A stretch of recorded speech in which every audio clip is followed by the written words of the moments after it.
Spectacle fighter or character action game enjoyers used to be spoiled for choice between Heavenly Sword, God of War, Devil May Cry, and then Bayonetta and others, but this genre has slowly fallen out of market popularity lately. Thankfully, this year's Steam Next Fest has quite a few demos that have me mashing my controller's face buttons in a familiar dopamine-rushing style. I've never heard of such a perfect mashup of genres for my personal interests. The Awakener Battle Tendency has a weird name but promises Dynasty Warriors Musou-like gameplay with the character build depth of Diablo, and also plays a bit like DMC-2? Enemy variety is low in this limited demo, but you venture out from your hub area on missions, very reminiscent of Phantasy Star Online 2 mission deployment, honestly, to go fight out through waves and waves of goblins and other enemies to reach the boss at the end and get out. But there's a catch. You only have a limited amount of time to do all of this. Time limits are something I always struggle with, especially since it feels like just sprinting to the end still doesn't leave me enough time, yet you actually have to defeat enough enemies in order to fill an energy bar to open the boss portal at the end too. So you can't just sprint through.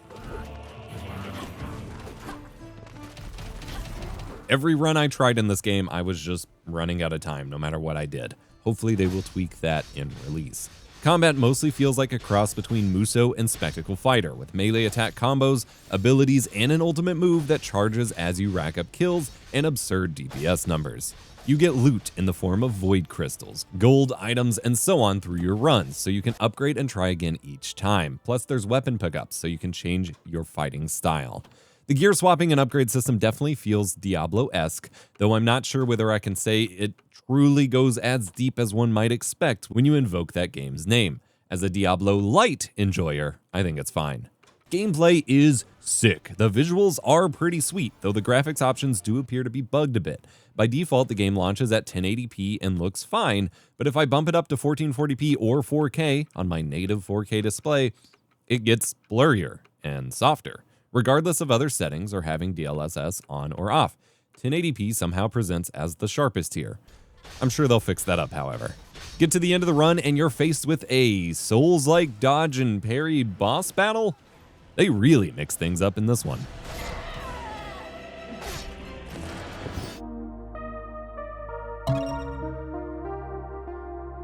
A game I didn't list in the intro for this genre, but probably should have, is Nier Automata, as this game demo for Homura Hime definitely falls more in a Nier-like than a DMC-like. You play as an exorcist in this anime world as you fight archdemons and purge them from the land. You've got floating double swords on your back, a companion that turns into an auto turret that you can target certain enemies with, and you hack and slash and combo your way through tons and tons of demons. It's Nier, but without the robots, come on. As you investigate demon kidnappings, you explore a lovely world, respect the remains of those who have been spirited away, and kill many demons. Combat feels mostly good, though it's a bit slow maybe. There's no sprint, and base movement speed is pretty low, though there is a dash. I need more time with this game, but I'm definitely looking forward to it. Oh yeah, you can parry certain attacks in this one too. They're telegraphed with this big, obvious red light, but gold attacks cannot be parried. Parry the platypus, sorry, what? Rockin' music, beautiful pixel art, and straight-up Devil May Cry combat in 2D side-scrolling form. Chain combos, juggle enemies, keep that score going up to SSS and beyond. Then come back home to pet the dog and the cat. I've always wondered what if, with mixing DMC-style combat with 2D pixel art and SoulQuest delivers. I definitely recommend trying this one out. The only reason I'm not spending much time on it in this video is because I already covered it in my first Steam Next Fest video linked below, but it is great.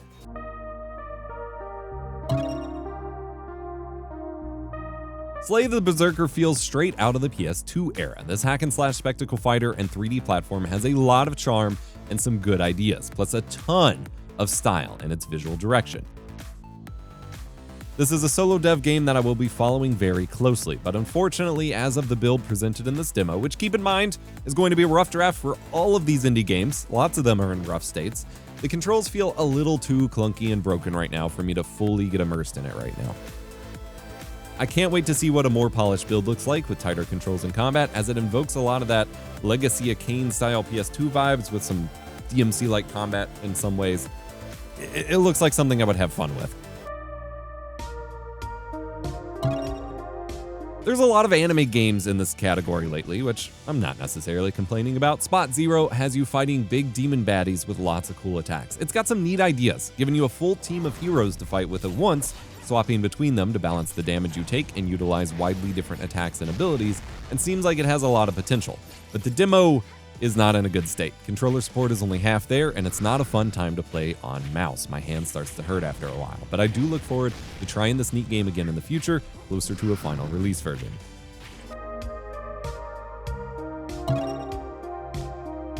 Ginny the Witch is in a similar boat, albeit in a much better state for this demo than the last two games. This game promises cyberpunky spectacle fighter crossed with third-person shooter hybrid experience and a cool robot mercenary witch body. Fight hordes of drones with melee, shooting, and broom flying to build up the best combos you can. The Steam page says the game is expected to be short but highly replayable for score chasing, which should be interesting to see what people do with. The presentation is very unique and cool, and the music is sick. But the controls do still feel a little too clunky for a DMC-like for me, and I really hope they get it cleaned up for release, as I honestly did not want to put this game down. Again, something about the unique all-in style of it brings up PS2 memories for me, and it makes me so happy that 6th generation console vibes are finally cool again.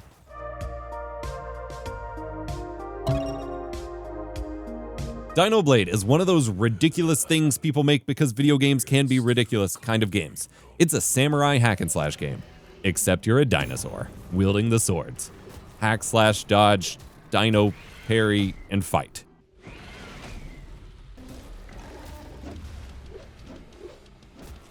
It's dinosaurs with swords. Need I say more?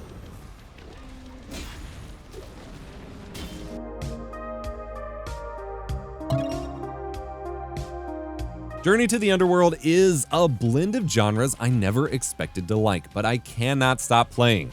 It actually disrupted a whole capture session day for me because I just didn't want to stop trying to get better at it. On the front, it's an infinite runner game, you know, the genre that took over on mobile for a long time, but it's got more to it. You play as Hayate, a birdman of sorts who runs to reclaim the Shrine Maiden. But the problem is he can only run until dawn comes, and there's only 1 minute until dawn. But he's gotta go fast. Race through gates, collect points, and pick up bonus times, and hunt for hidden bells to keep extending your runtime and unlocking upgrades with a pretty crazy skill tree. You can upgrade range for different abilities, slash windows for combat, jump height, movement speed, and bonus time for whenever you start out. Yes, I said combat. You see, while you're running and you're jumping and you're dodging over obstacles like a runner, you will also encounter enemies. You can just dodge them or run by them sometimes, but you can also fight them. Fighting them means chaining together the correct buttons to hit them, either X for blue enemies or Y for red enemies, and speed through the fight as smoothly as possible to avoid any time penalties. You can also charge up a Gale attack that dives right through all visible chained enemies without actually costing you any time. This started to remind me of a certain game, but I thought, nah, that's silly. Until there are many bosses staged throughout the run that you then have to perform QTE-like attack chains to quickly slash down and speed by. Alright, look, if you just edited together the combat for this game, I'd believe you that this was some sort of samurai Metal Gear Rising Revengeance spiritual successor. Holy cow, it makes you feel hyped.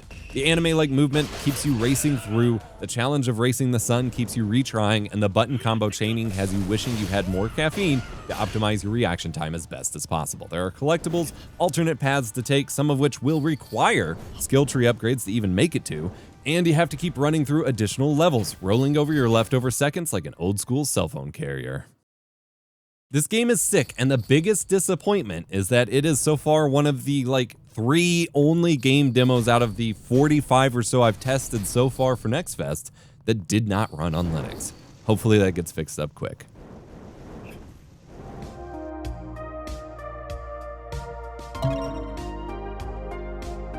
This next game is a weird one, and another one that feels straight up inspired by Metal Gear Rising Revengeance somehow.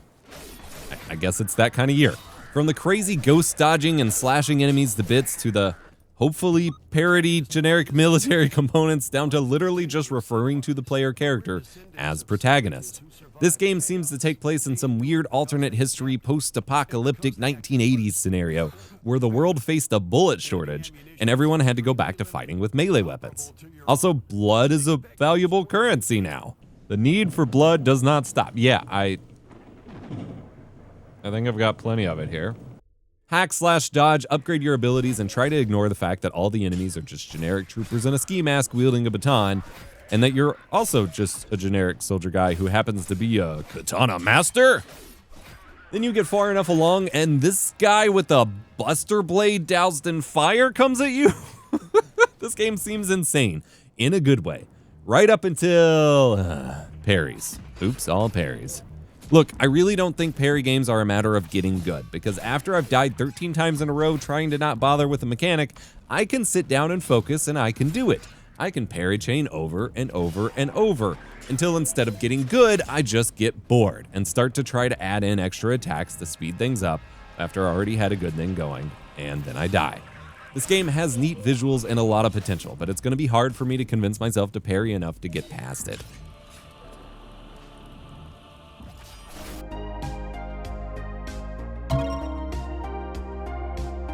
MIGHTREYA is incredible. This anime brawler combines DMC-like combo chaining and scoring with a My Hero Academia-like presentation and plays like you'd expect a Dragon Ball Z game to play. It reminds me of Peak Budokai with the flying around and auto-targeting as I combine light and heavy attacks with blast moves, dodges, and a super ability. You are a high school magical girl superhero of sorts with your streamer companion. A lot of Japanese games have streamer side characters now, providing you a secondary camera angle to help keep track of enemies, which will definitely be necessary, as this game is fast. My time with this game was spent cheering and shouting, "Holy sh!" over and over and over as I blew up enemies and smashed them into the ground.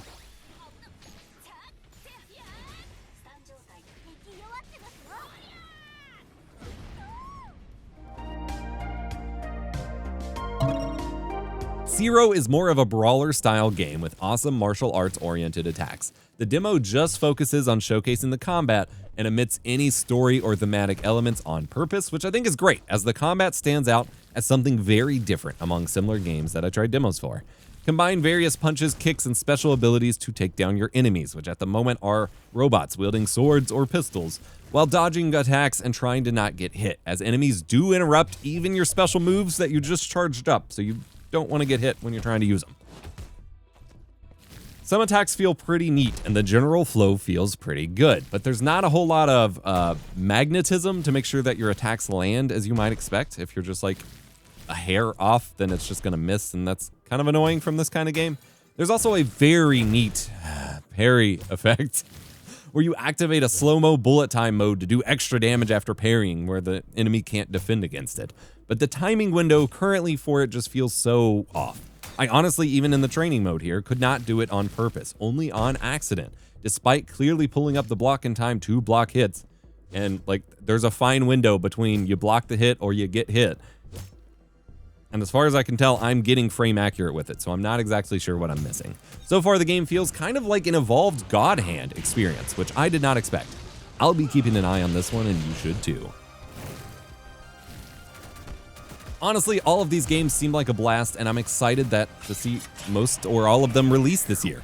There's so many great games coming in 2026. If you ever hear someone saying games aren't good anymore or aren't fun anymore, tell them they need to try more games. I can't stop trying demos like this and making lists because people need to go play these. For more, go check out my favorites list from the start of this month's Next Fest or get subscribed, as I'll have my top dungeon crawler demos from this event in a video very soon. Remember to be kind, rewind, and remember to have fun out there.